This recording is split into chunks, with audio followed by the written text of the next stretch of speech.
जय श्री कृष्ण। दोस्तों, आज हम श्रीमद् भगवत गीता के प्रथम अध्याय का अध्ययन करेंगे। पहला अध्याय। श्री ओम नमो भगवते वासुदेवाय विश्वराय आदिपुरुष अपरंपार अलेख पुरुषाय नमः। दोहा।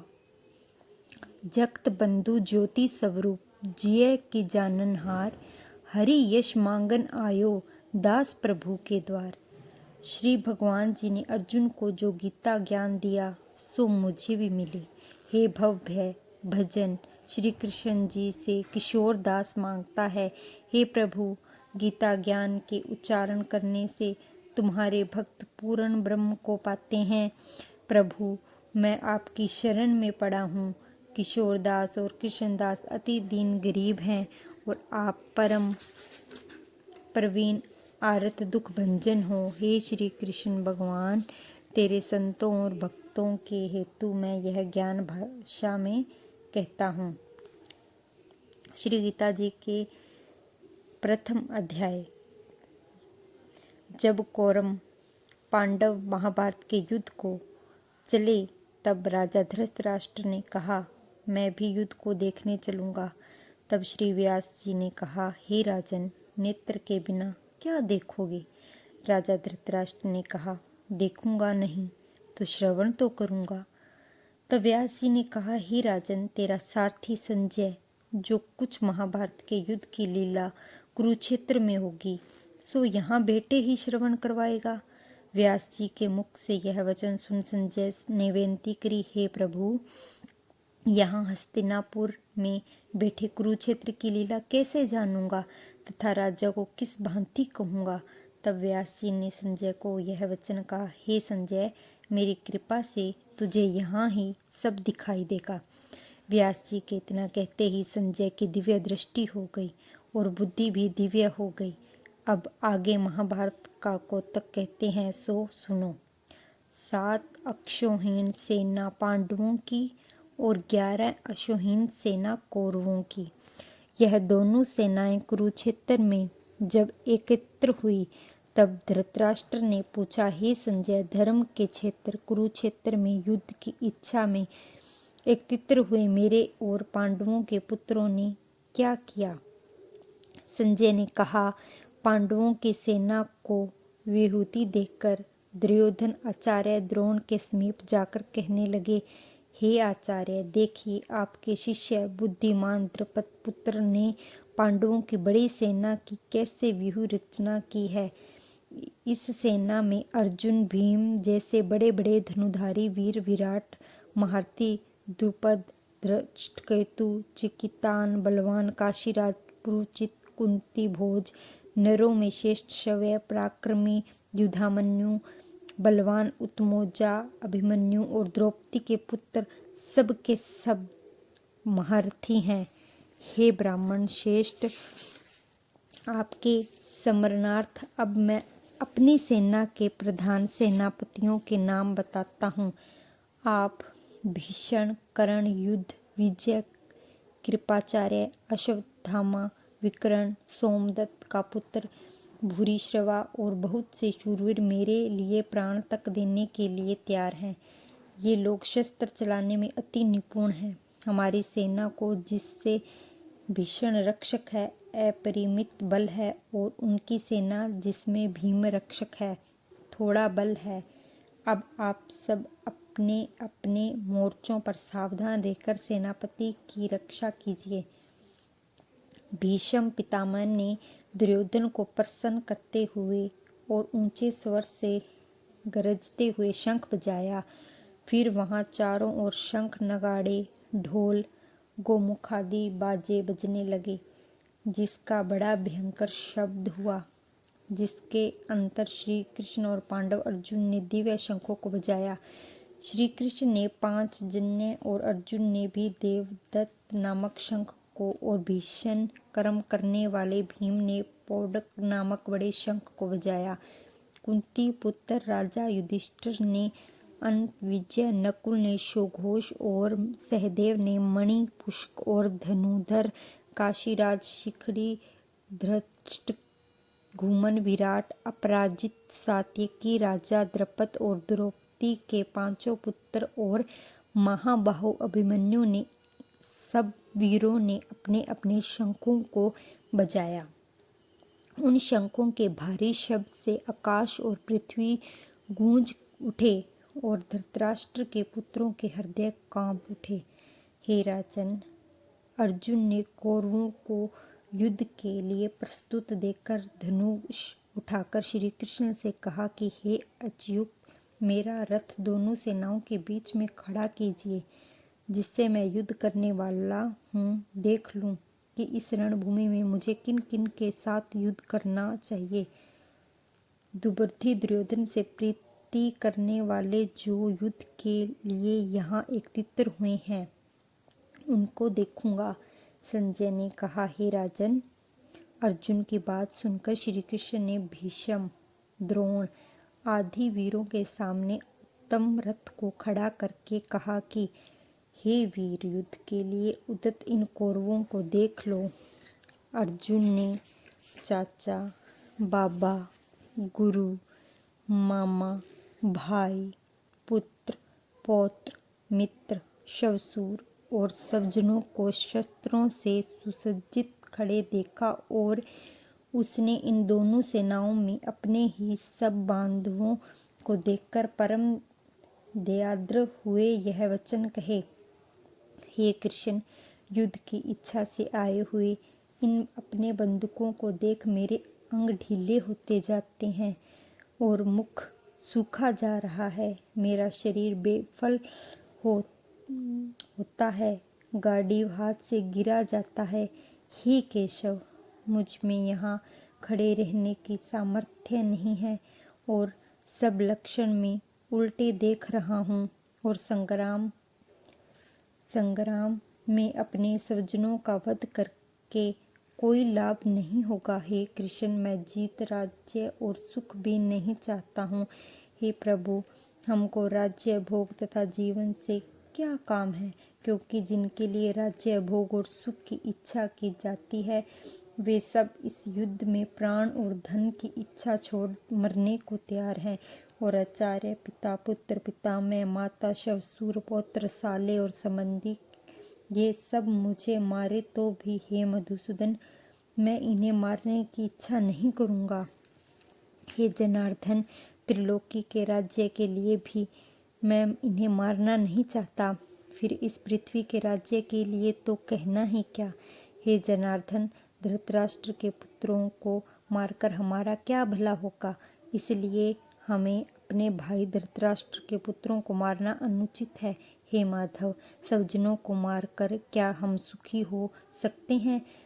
ये सब लोग के वशीभूत हैं और कुल के नाश करने तथा मित्रद्रोह करने में पाप को नहीं देखते। कुलनाश के दोष को जानते हुए भी हमको इस पातक से क्यों नहीं दूर रहना चाहिए। कुल का नाश होने से कुल के प्राचीन धर्म नष्ट हो जाते हैं, फिर धर्म नाश होने से कुल में पाप बढ़ता है। हे कृष्ण, पाप से कुल की स्त्रियां व्याभिचारिणी होती हैं, जिससे वर्ण शंकर संतान उत्पन्न होती है। वह वर्ण शंकर जिन पुरुषों ने कुल को नष्ट किया है, उनको तथा उस कुल को नरक में पहुंचाते हैं, क्योंकि शार, तर्पण आदि बंद हो जाते हैं। वर्ण शंकर बनाने वाले दोषों से कुल ध्वंसकों के जाति धर्म और कुल धर्म निरंतर नाश होते हैं। हे जनार्दन, मैंने बराबर सुना है कि कुल धर्म नष्ट होने से निश्चय नरकवास करना होता है। हाँ, हम बड़ा पातक करने को तैयार हैं, जो राज्य सुख के लोभ में स्वजनों को मारने की कोशिश कर रहे हैं। शस्त्रों को धारण किए हुए धृतराष्ट्र के पुत्र यदि मुझे शस्त्र रहित और उपायहीन को रणभूमि में वध कर डालें तो मेरा बहुत कल्याण हो। संजय ने कहा, हे राजन, यह कहकर दुखित होकर अर्जुन ने धनुष बाण फेंक दिया और रथ के पीछे भाग में जा बैठा। पहले अध्याय का महात्म्य। एक समय पार्वती जी ने कहा, हे महादेव जी, किस ज्ञान के बल से आपको संसार के लोग शिव कहकर पूजते हैं? मृगछाला ओढ़े, अंगों में शमशानों की विभूति लगाए, गले में सर्प और मुंडों की माला पहनी रहे हो, इनमें तो कोई पवित्र नहीं। फिर आप किस ज्ञान से पवित्र हो, वह आप कृपा कर कहिए। श्री महादेव जी बोले, हे प्रिय सुनो, गीता ज्ञान को हृदय में धारण करने से मैं पवित्र हूँ और उस ज्ञान से मुझे बाहर की कर्म व्यापते नहीं। तब पार्वती जी ने कहा, हे भगवान, जिस गीता ज्ञान की आप ऐसी स्तुति करते हैं, उसके श्रवण करने से कोई कृतार्थ भी हुआ है? तब महादेव जी ने कहा, इस ज्ञान को सुनकर बहुत जीव कृतार्थ हुए हैं और आगे भी होंगे। मैं तुझको एक पुरातन कथा कहता हूँ, तू श्रवण कर। एक समय पाताल लोक में शेषनाग की शिष्या पर श्री नारायण जी नैन मूंद कर अपने आनंद में मगन थे। उस समय भगवान के चरण दबाती हुई श्री लक्ष्मी जी ने पूछा, हे प्रभु, निंद्रा और आलस्य उन पुरुषों को व्यापता है जो जीव तामसी हैं। फिर आप तो तीनों गुणों से अतीत हो, आप जो नेत्र मूंद रहे हो, यह मुझको बड़ा आश्चर्य है। श्री नारायण जी बोले, हे लक्ष्मी, मुझको निंद्रा आलस्य नहीं व्यापता। एक शब्द रूप जो भगवत गीता है, उसमें जो ज्ञान है, उसके आनंद में मगन रहता हूँ। जैसे 24 अवतार मेरे आकार रूप हैं, तैसे यह गीता रूप अवतार है। इस गीता में यह अंग है। 5 अध्याय मेरा मुख है, 5 अध्याय मेरी भुजा है, 11वां अध्याय मेरा हृदय और मन है, 16वां अध्याय मेरा उदर है, 17वां अध्याय मेरी जगह है, 18वां अध्याय मेरे चरण हैं। सब गीता के जो श्लोक हैं सो मेरी नाड़ियाँ हैं, और जो गीता के अक्षर हैं सो मेरे रोम हैं। ऐसा जो मेरा शब्द रूपी गीता ज्ञान है, जिसके अर्थ में हृदय में विचारता हूँ और बहुत आनंद को प्राप्त होता हूँ। श्री नारायण जी ने कहा, हे लक्ष्मी, गीता ज्ञान को सुनकर बहुत जीव कृतार्थ हुए हैं, सो तू सुन। क्षुद्र वर्ण एक प्राणी था जो चंडालों के कर्म करता था और तेल लवण का व्यापार करता था। उसने बकरी पाली। एक दिन वह बकरी चराने को वन में गया और वृक्षों के पत्ते तोड़ने लगा। वहां सर्प ने उसे डस लिया, जिससे तत्काल उसके प्राण निकल गए। मरकर उसने बहुत नरक भोगे। फिर बैल का जन्म पाया। उस बैल को भिक्षुक ने मोल ले लिया। वह भिक्षुक उस पर चढ़कर सारा दिन मांगता फिरे। जो कुछ भिक्षा मांगकर लावे वह कुटुंब के साथ मिलकर खावे। वह बैल सारी रात द्वार पर बंधा रहे। उसने खाने पीने की भी खबर न लेवे। कुछ थोड़ा सा भूसा उसके आगे डाल देवे। जब दिन चढ़े फिर बैल पर चढ़कर मांगता फिरे। कई दिन गुजरे तो वह बैल भूख का मारा गिर पड़ा, पर उसके प्राण नहीं छूटे। नगर के लोग देखा करें, कोई तीर्थ का फल दे, कोई व्रत का फल दे, पर उस बैल के प्राण छूटे नहीं। एक दिन गणिका आई। उसने मनुष्यों से पूछा, यह भीड़ कैसी है? तो उन्होंने कहा, इसके प्राण जाते नहीं, अनेक पुण्यों का फल दे रहे हैं, तो भी इसकी मुक्ति नहीं होती। तब गणिका ने कहा, मैंने जो किया है उसका फल इस बैल के निमित्त दिया। इतना कहते ही बैल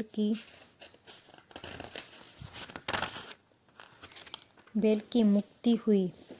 तब बैल ने एक ब्राह्मण के घर में जन्म लिया। पिता ने इसका नाम सुशर्मा रखा। जब बड़ा हुआ तो पिता ने इसको पढ़ाया। तब उसको पिछले जन्म की सूझ रही थी। उसने एक दिन मन में विचार किया, जिस गणिका ने मुझे बैल की योनि से छुड़ाया था उसका दर्शन करूं। विप्र चलता चलता गणिका के घर गया और कहा, तू मुझे पहचानती है? गणिका ने कहा, मैं नहीं पहचानती। तू कौन है? मेरी तेरी क्या पहचान है? तू विप्र और मैं वेश्या। तब विप्र ने कहा, मैं वही बैल हूँ जिसको तुमने अपना पुण्य दिया था।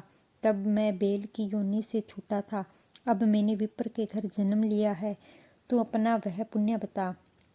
गणिका ने कहा, मैंने अपने जाने कोई पुण्य नहीं किया, पर मेरे घर एक तोता है, वह कुछ पढ़ता है, मैं उसके वाक्य सुनती हूँ। उस पुण्य का फल मैंने तेरे निमित्त दिया था। तब विप्र ने तोते से पूछा कि तू सवेरे क्या पढ़ता है? तोते ने कहा, मैं पिछले जन्म में विप्र का पुत्र था। पिता ने मुझे गीता के पहले अध्याय का पाठ सिखाया था। एक दिन मैंने गुरुजी से कहा, मुझको तुमने क्या पढ़ाया है? तब गुरुजी ने मुझे शाप दिया था कि तू सूआ हो जा। तब मैं सूआ हुआ। एक दिन फंदक मुझे पकड़ ले गया। एक विप्र ने मुझे मोह लिया। वह विप्र भी अपने पुत्र को गीता का पाठ सिखाता था। तब मैंने भी वह पाठ सीख लिया। एक दिन विप्र के घर चोर घुस पड़े। उनको धन प्राप्त न हुआ तो पिंजड़ा उठा ले गए। उन चोरों की यह गणिका मित्र थी। मुझे इसके पास ले आए, सो मैं नित्य गीता जी के पहले अध्याय का पाठ करता हूँ। वही यह गणिका सुनती है, पर इस गणिका की समझ में नहीं आता जो मैं पढ़ता हूँ। वही पुण्य तेरे निमित्त दिया था। सो हे लक्ष्मी, गणिका ने भी भले काम ग्रहण किए। नित्य प्रति स्नान करें और गीता के पहले अध्याय का पाठ करें, इससे उसकी मुक्ति हुई। श्री नारायण जी ने कहा, लक्ष्मी, जो कोई अनजान कर भी गीता का पाठ करे या श्रवण करे, उसको भी मुक्ति मिलेगी। जय श्री कृष्ण।